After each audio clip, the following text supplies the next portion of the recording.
레위기 1장 1절에서 9절 말씀입니다.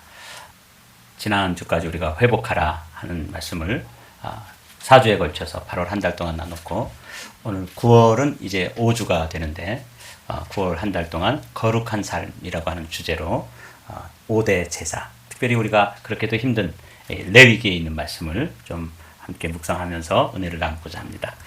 먼저 1절 2절 말씀 받들어 읽겠습니다. 여호와께서 회목에서 모세를 부르시고 그에게 말씀하여 이르시되 이스라엘 자손에게 말하여 이르라. 너희 중에 누구든지 여호와께 예물을 드리려거든 가축 중에서 소나 양으로 예물을 드릴지니라. 아멘. 여러분, 성경의 첫 번째 5권을 모세오경이라고 부르잖아요. 이 모세오경에 대해서 여기 나와 있는 세일 햄머라고 하는 구약학자는 이 5권 전체가 하나의 스토리텔링으로 이야기식으로 되어 있는 말씀이다, 이렇게 이제 해석을 하고 우리에게 그것을 가르쳐 주시고 계세요. 침례교 신학자인데 아주 건강한 그런 신학자죠. 창세기는 이 세상이 어떻게 창조되었는지, 누가 창조하셨는지, 창조주에 관한 말씀, 그 하나님이 누구의 하나님이에요? 아브라함의 하나님, 이삭의 하나님, 야곱의 하나님, 그리고 우리의 하나님으로 그렇게 창세기에 하나님이 계시되어 있습니다. 그 하나님이 자신의 백성으로 선택한 이스라엘을 애굽으로부터 건져내고, 그걸 통해 가지고 하나님께서 어떻게 구원의 역사를 이루는지에 대해서 가르쳐 주셨습니다. 여기까지 읽는데 이 출애굽기 중간쯤 읽을 때까지는 그래도 연초에 작심하고 읽으면 꽤 읽을 수 있어요. 근데 출애굽기 후반부쯤 오면 성막의 이야기가 막 나오고, 장은 얼마고 고는 얼마고 또 넓이는 몇 규빗이고 이렇게 나오면 이제 상상도 안 되고 어떻게 그림도 안 그려지고 아주 복잡하게 돼 있어서 여기서 이제 조금 시험이 들죠. 그러다가 이제 레위기쯤 오면은 더 이제 이게 우리로 하여금 좌절하게 만들죠. 그래서 여기서 이제 성경 읽기를 그만두고 훗날을 기약하죠. 내년에 하지 뭐. 이게 보통 우리가 하는 일이잖아요. 근데 이제 이 세일 햄머라고 하는 학자는 이게 하나의 이야기인데, 하나님께서 이스라엘 백성에게 당신을 누구로 계시하시고 창조주 하나님으로 계시하신 것이 창세기라면, 이제 출애굽기에서 구원의 하나님으로 자신을 드러내시고 이스라엘 백성들을 애굽으로부터 건져내시죠. 그리고는 2가지를 주십니다. 그 2가지가 뭐냐 하면 십계명과 성막에 대한 제도를 주시죠. 근데 여기서 이 성막에 대한 제도를 주셨다는 게 이게 놀라운 일입니다. 얼핏 생각하면 십계명만 주시면 우리에게 아주 넉넉하잖아요. 그런데 십계명을 가지고, 이 율법을 가지고 살다 보면 어떤 일이 발생하냐면, 우리가 그 율법을 지키고 그 율법을 준수해 가지고 삶을 살아야 되는데, 그 계명을 가지고 살다 보면 결국 우리가 누구라는 사실이 드러나요? 죄인이라는 사실이 드러날 뿐입니다. 늘 율법에 실패하고 넘어지고, 율법이 하지 말라는 것은 하게 되고, 하지 말라는 것은 또 범하게 되고, 하라는 것은 못하게 되는, 이래서 우리가 결국은 하나님 앞에 나갈 수 없는 죄인이 되는 것이죠. 그때 성막을 주셔서 그 성막이 이제 하나님 앞에 우리가 어떤 존재로 살아가야 될지를 보여주는 아주 소중한 성경 말씀이 이 레위기입니다. 여기서 성막을 통해서 하나님 앞에 나아가서 예배자로 서게 되는 것이죠. 그래서 이 레위기라고 하는 것은 성경 이 모세오경의 중심에 서 있는데, 이게 아주 중요한 의미가 들어있어요. 그래서 우리가 함께 한 5주에 걸쳐서 5가지 제사 제도를 말씀하시는데, 이것도 골치가 아프고 또 잘 이해가 되지 않고 그러는데, 그 제사 하나하나마다 들어있는 깊은 아버지의 마음을 이해하고 또 깨달으면, 이래서 이걸 주셨구나. 이게 이제 레위기입니다. 그 시간 순으로 보면 창세기가 먼 과거의 이야기라면 출애굽기는 가까운 과거의 이야기고, 이 레위기는 시간이 흐르질 않아요. 멈춰 있는 상태입니다. 그래서 하나님 앞에 예배 드리는 이 시간은 사실은 시간이 멈춰지는, 하늘의 시간도 땅의 시간도 현재로 머물러 있는 이 놀라운 시간을 지금 여러분들이 참여하고 있는 거예요. 레위기가 그런 책입니다. 그리고 이제 거기서 하나님을 경험하고 하나님을 만나고 죄의 문제를 해결받은 그런 하나님의 백성들이 광야에 나가서 민수기를 살아가는 거예요. 광야를 통과하는 거죠. 그리고 마침내 먼 미래 이야기인 약속의 땅 가나안으로 들어가는 것. 이게 이제 모세오경의 있는 스토리입니다. 거기에 이 레위기가 가장 중심에 있는 그야말로 핵심 중에 핵심인데 우리 너무 어렵게 생각하고 너무 또 지루하게 생각해서 이 말씀을 그냥 건너뛰고 어떤 때는 여기 읽지 않고 그 다음에 이제 민수기로 가게 되는 거죠. 그러면 아니 되는 거죠. 왜? 이 굉장히 중심에 있잖아요. 그래서 중심 사상을 우리가 함께 알아보기를 원합니다. 오늘 이 레위기를 탁 열면 아주 흥미로운 단어 한 가지를 만나게 됩니다. 그 단어가 회막이라는 단어예요. 여호와께서 회막에서 모세를 부르시고 그에게 말씀하여 이르시되, 뭐 별다른 특별한 의미가 없을 듯 보이는 이 말씀인데, 원래 이 성막을 거기에 법궤가 들어있기 때문에 법궤 안에 뭐가 들어있어요? 십계명이 들어있죠. 십계명 두 돌판이 들어있잖아요. 그렇기 때문에 이것을 법막이라고도 불러요. 아주 준엄한 말씀이죠. 그리고 거기에 거룩한 하나님의 임재, 성령의 임재가 있기 때문에 그 텐트를 뭐라고 부르냐면 태버너클, 성막이라고 부르는 거죠. 이 세상에서는 경험할 수 없는 하나님의 임재의 영광이 그 가운데 머물러 있기 때문에 거룩한 텐트라고 하는 의미에서 성막이라고 불러요. 그런데 오늘은 그 성막을 뭐라고 부른다고요? 회막이라고 부르는 거예요. 근데 회막을 영어 성경으로 보십시오. The Tent of Meeting이라고 되어 있잖아요.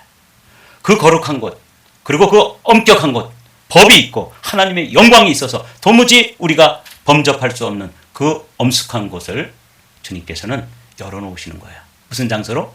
만남의 장소로.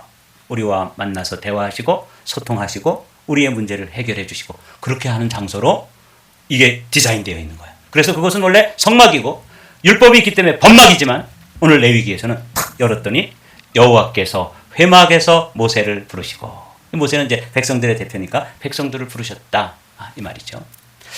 이게 참 감동입니다. 사랑하는 성도 여러분, 원래는 여기 우리가 가까이 갈 수 없는 것이에요. 너무 영화로운 곳이고 너무 엄격한 곳이기 때문에 우리가 나갈 수 없어요. 그런데 주님께서는 그 법막이라고 불리우는 그 법궤 안에 두 돌판을 넣어 놓으시고 그 뚜껑으로 덮어버리셨어요. 그리고 그 법궤의 덮개를 뭐라고 부르냐면 시은좌, 은혜를 베풀어 주시는 자리다, 그렇게 부르는 거예요. 그러니까 하나님께서 우리를 만나실 때는 뭘 덮어놓으셔요? 법을 덮어놓으시고 만나는 거예요. 그 법을 여러 가지 만나면 그 법조항으로 정병준 목사 하나, 저의 삶 한 가지 한 가지씩 다 따지기 시작하면 제가 하나님 앞에 설 수 있어요, 없어요?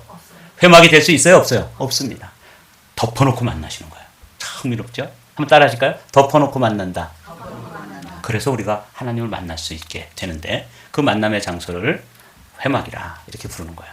그러니까 이 레위기가 시작되면서 우리는 생각하기에 그렇게 복잡하고 지루하고 그래서 막 졸음이 오고 안 읽고 싶고 그런 이 말씀이 사실은 우리가 하나님 앞에 나아갈 수 있는 길을 쫙 열어놓으시고 여기서 만나자. 그래서 그 장소를 성막도 아니고 법막도 아니고 회막이라 이렇게 불러주신 거죠.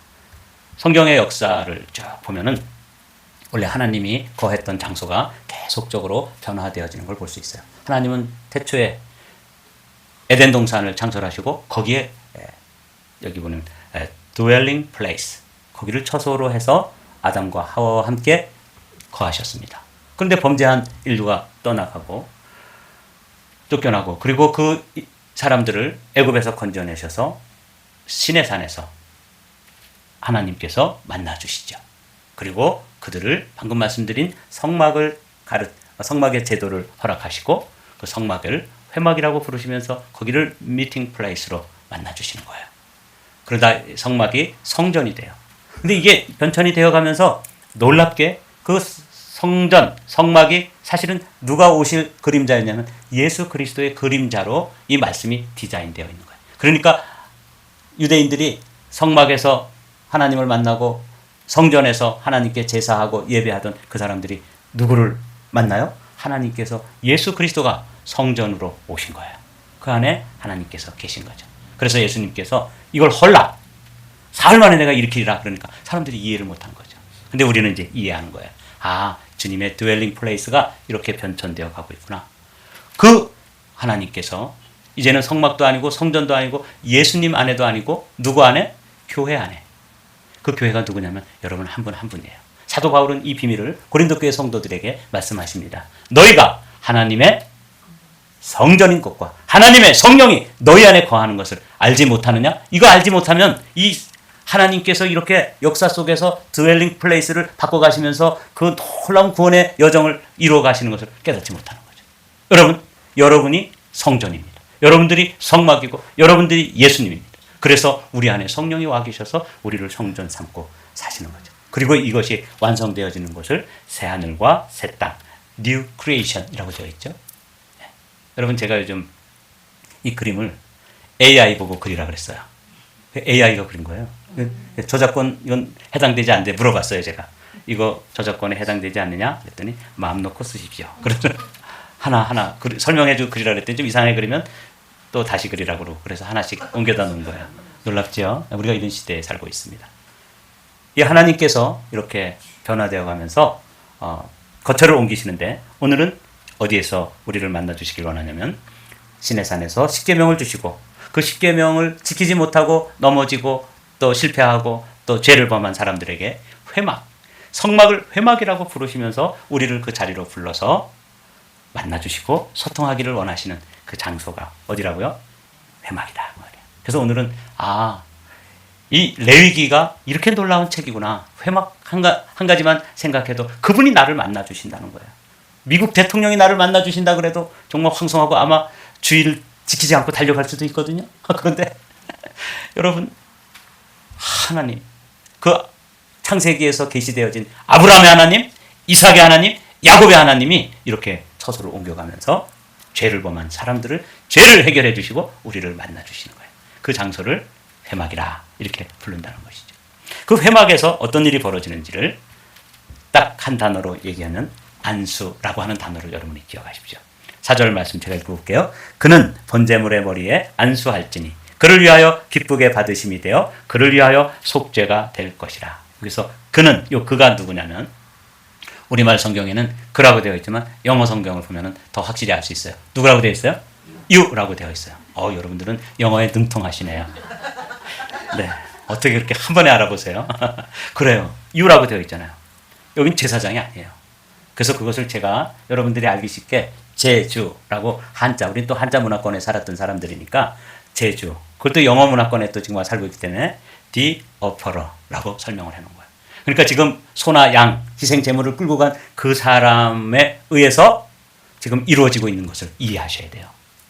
여기 그는 이 제주, 제사를 드리러 온 그 주체가 누구냐면 지금 죄를 범하고 하나님 앞에 나아갈 수 없는 치명적인 죄를 범한 그 사람이 양 한 마리를 끌고 오고 소 한 마리를 끌고 와서 그 소에게 안수를 하는 거예요. 이거는 뭐 치유를 위한 안수라든지 권능을 가진 은사를 가진 사람들이 안수하는 것과 다른 안수입니다.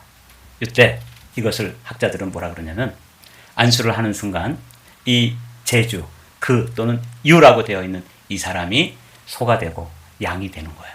그리고 양은 그 사람이 되는 거예요. 이 양은 누구예요? 예수 그리스도십니다. 요한복음에 나오잖아요. 보라, 세상 죄를 지고 가는 하나님의 어린 양이로다. 이게 지금 영문도 없이 영문도 모르게 끌려온 이 소나 양 희생제물이에요. 그냥 붙뜯어 먹다가 지금 끌려온 거예요. 그런데 안수를 하는 거예요. 그래서 웬열, 그리고 이제 안수를 받았는데 그 순간에 무슨 일이 벌어졌다고요? 나의 죄는 그 영문도 모르고 끌려온 그 희생제물에게 온팡 뒤집어 씌워지고 그 아무 잘못도 없는 그 희생양의 그 무죄함, 의로움은 나에게로 오는 거예요. 이게 안수예요. 여러분들이 그 회막에서 주님께서 만들어 놓은 이 제도를 이해하십시오. 레위기가 그렇게 어려운 책인데 딱 열었더니 회막이라고 불러서 우리를 거기서 만나자 그러시고, 근데 나가보니까 만날 수가 없는 거예요. 왜? 그 거룩한 하나님의 영광과 그 임재 앞에 나의 더럽고 추함을 가지고는 도저히 나갈 수가 없는데 주님께서 뭘 하라고 그러시는 거예요? 바꿔라. 교체하는 거예요. 그걸 우리는 이제 Holy Exchange라는 말을 이미 들어서 알고 있죠. 거룩한 교환이 여기서 이루어져서 예수님의 의는 나에게 와서 나는 예수가 되고 나의 이 더러움과 부정함과 저주와 죄는 그분의 것이 된 거예요. 그래서 그분이 소리치잖아요. 십자가에 달려서 엘리 엘리 라마 사박다니, 나의 하나님 나의 하나님 어찌하여 나를 버리십니까? 요 절규는 누가 해야 될 절규냐면 정병준 목사가 지옥에 던져졌을 때 부르짖어야 될 부르짖음을 예수님이 나의 죄를 뒤집어 쓰셨기 때문에, 죄 없으신 그분이 뒤집어 쓰셨기 때문에 내가 해야 될 절규와 그 절망적인 그 외침을 그분이 하시는 거예요. 덕분에 저는 이렇게 그 저주 가운데서 벗어나게 된 거죠. 요 안수할 때 내가 소가 되고 내가 양이 된다고 하는 놀라운 사실을 기억하십시오. 그래서 누가 그 제사를 드리러 온 그 사람이 여기서 이제 살아나는 거예요. 여기서 살 길을 얻는 거예요. 이 성막이라고 하는 것은 회막이라고 불러주셔서 이 회막에서 뭐가 열리는 거예요? 하나님을 만날 길, 하나님을 만나러 가기 위해서 죄가 벗어나는 일, 저주가 벗어지는 일, 죽음의 권세로부터 자유케 되는 일, 그래서 하나님 앞에 나가서 그분을 아버지라고 부를 수 있는 놀라운 경험이 요 안수라고 하는 요 순간에 경험되어지는 것입니다. 요거를 이제 성막에 딱 들어가면 첫 번째로 만나는 곳이 번제단. 여기서 번제가 드려지는 것입니다. 그리고 예수 그리스도의 십자가의 은혜를 덧입은 사람이라도 또 넘어지고 실수할 때 물두멍에서 계속 씻는 거죠. 그래서 물두멍은 사이즈도 없고 숫자도 제한되지 않아요. 수시로 하는 거예요. 수시로 손도 닦고 발도 닦고 제사장들이. 이 제사장이 누구라고요? 유라 그랬죠? 우리예요. 그래서 우리가 그렇게 해야 되는 것이죠. 그런데 세 번째가 더 우리에게 감동으로 밀려와요. 그 내장과 정강이를 물로 씻을 것이요. 제사장은 그 전부를 제단 위에서 불살라 번제를 드릴지니 이는 화제라 여호와께 향기로운 냄새니라. 이 번제로 드리는 게 영어 성경을 봤더니 whole burnt offering이라고 되어 있어요. 전체를 다 태워드리는 거예요. 심지어는 뭐까지 태워드리냐면 여기 나오죠. 뜬 각과 머리와 기름을 제단 위에 불 위에 있는 나무에 버려 놓을 것이며 그 내장과 정강이를 물로 씻을 것이요. 제사장은 그 전부를 제단 위에서 불살라 번제를 드릴지니 이는 화제라. 불로 태워서 드리기 때문에 이 번제를 다른 말로 화제라고 부르는 거예요. 여호와께 향기로운 냄새니라. 이렇게 되어 있잖아요. 그런데 그 소나 양을 잡아가지고 가죽은 벗기고 태우지를 않아요. 이거 웬일이야? 분명히 whole 버닝을 하는 것인데 다 태워서 화제로 드리는 것인데 이거는 빼놓고 드리는 거예요. 그래서 이게 또 하나의 아주 깊은 신학적인 또 영적인 의미가 들어있는 거예요. 제가 이 말씀을 묵상하면서 아 그렇구나. 여기 각이라고 하는 거는 이렇게 네 다리 있죠? 이게 각이에요. 잘라서 드리는 거예요. 내가 가고 싶은 대로 가고 또 제 멋대로 돌아다니던 이것 옛 습관 어떻게 되는 거예요? 각 잘라가지고 머리로 온갖 하나님 앞에 잔머리 돌리던 거 머리 그리고 세상에 기름 낀 거 다 태워 드리는 것이 이 번제예요. 근데 제일 제가 은혜 받은 게 내장이에요. 내장을 강원도 말로 뭐라 그러냐면 벨이라 그래요. 벨. 이 뭐라 그러냐면 뭐 하다 보면 넌 벨도 없냐 이러잖아요. 그죠? 그런 말 들어보셨죠? 뭐 우리 한국 사람이니까 뭐 알죠. 벨을 빼서 드리는 거예요. 이런 건 좀 더러우니까 안 드려야 되는데 씻어가지고 드리는 거예요. 아, 우리가 하나님 앞에 전적으로 헌신하고 예배자가 된다는 것은 뭐까지 빼드리는 거예요? 벨까지 빼드리는 거예요. 제가 목회하면서 이 벨이 꼬여가지고 말이죠. 아주 힘든데 가만히 어제 제가 내장도 씻어드리고 벨을 빼드려야 되는데 아직까지도 그거는 아직 가죽과 함께 벨을 빼는 거예요. 그러니까 이게 어떤 때는 벨이 뒤틀려가지고 목회를 하니 많이 막 이러고 앉아있는 거 아니에요? 이 첫 번째 번제라고 하는 건 아주 홀딩을 드리는 것인데 거기에 뭐까지도 드린다고요? 벨. 요게 성질이고요. 요게 자존심이고요. 요게 혈기고요. 요게 음란한 거예요. 아주 속에 깊이 있는 그거까지도 씻어서 태워드려야 됩니다. 그래야지만 우리가 정결케 되어서 누구를 뵐 수 있어요? 그 영광스러운 그 지성소에 계신 하나님을 뵙는 거예요. 사랑하는 성도 여러분, 오늘 지금 우리가 이 헌신 예배를 성찬 예배로 드리고 있는데 우리가 뭘 해야 되냐면 각을 자르고 각을 뜨고 머리, 기름 그 중에 내장과 정강이 그 중에 제가 제일 은혜 받은 게 내장이에요. 곱창이라고도 부르죠. 요걸 빼서 씻어가지고 드려야 되는 거예요. 근데 제가 가만히 성도들 사는 걸 째려보니까 요 곱창은 빼서 드리는 분이 많지 않아요. 오늘 요 번제로 드리면서 요 내장을 씻어 드린 것처럼 태워 드린 것처럼 우리도 처음 우리의 전 존재를 하나님 앞에 내어드리고 번제로 드려서 하나님께서 여기 보면은 이는 화제라 여호와께 향기로운 냄새라. 그거 배를 빼드려야 되는구나. 각도 뜨고 머리도 자르고 또 뭐 여기 보니까 기름도 태워드리고 정강이 드리는데 제 마음속에 달아온 것 중에 요 내장 요거 우리 성도들이 한마음교회 성도들이 다 배를 빼가지고 하나님 앞에 드리면 우리는 뭐 없는 사람들이 되는 거예요? 벨도 없는 놈들이 되는 거예요. 더 심하게 표현해 볼까요? 예. 뭐 하여튼 제가 이쁜 입으로 그런 것까지 어떻게 얘기하겠어요? 그렇게 돼야지만 우리가 하나님 앞에 헌신된 사람들이 되는 거예요. 이게 번제입니다. 그래서 거기서 만나자는 거예요. 주님께서 우리를 그렇게 초청하죠. 그러면서 주님께서 가죽은 남겨놓잖아요. 이건 두 가지 의미가 들어있어요. 실용적인 의미에서는 제사장들의 몫이 돼서 그들의 그냥 생활을 할 수 있도록 하는 것 한 가지라면, 더 깊은 의미는 창세기에 보면 아담과 하와가 범죄를 했을 때 무슨 옷을 입혀주세요? 가죽옷. 가죽옷을 입혔다는 건 누군가 저들의 죄를 대속하기 위해서 죽었다 말이에요. 그 가죽옷을 입어야 되는 거죠. 성도의 삶이란 이걸 입어야 되는 거예요. 이 가죽옷은 나중에 하나님의 드웰링 플레이스가 바뀌면서 누구로 바뀌어요? 예수로 바뀌잖아요. 그러니까 정말 예배를 드린 사람들은 내장까지 빼서 태워드리고 누구를 덧입고? 예수를 덧입고 예수의 의, 예수의 생명, 예수의 은혜, 예수의 마음, 이걸 덧입고 그 다음에 어디로 가는 거예요? 민수기로 나가는 거예요.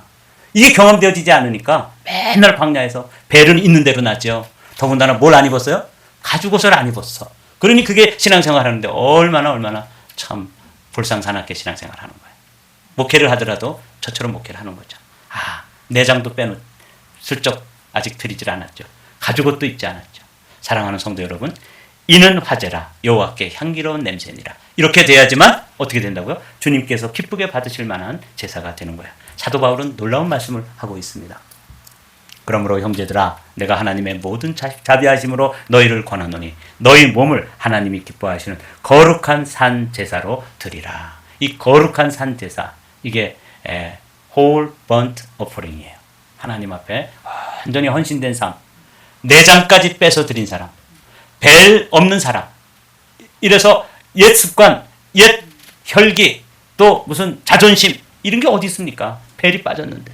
근데 아직도 살아남아 있다면 이거 안 드린 거죠. 이런 경험이 없는 거죠. 그리고는 자기 의를 힘입어가지고 나요! 그렇게 사는 게 성도들의 모습이라는 것입니다. 사랑하는 성도 여러분, 사도 바울은 우리에게 이렇게 말씀하십니다. 거룩한 산 제사로. 그래서 뭘 입고? 가죽옷을 입고. 뭘 입고? 예수 그리스도를 입고. 예수 그리스도의 생명, 예수 그리스도의 의를 입고 그 다음에 살아가면서 목회도 하고, 그렇게 살아가면서 봉사도 하고, 그런 모습으로 기도도 하고, 그래야지 어디까지 나갈 수 있어요? 지성소까지 갈 수 있는 거예요. 그래야지만 민수기를 통과해서, 광야를 통과해서 약속의 땅에 들어가는 거예요. 그거 안 되니까 광야에서 다 죽잖아요.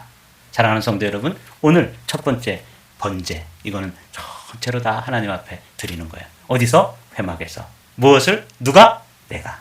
무엇을?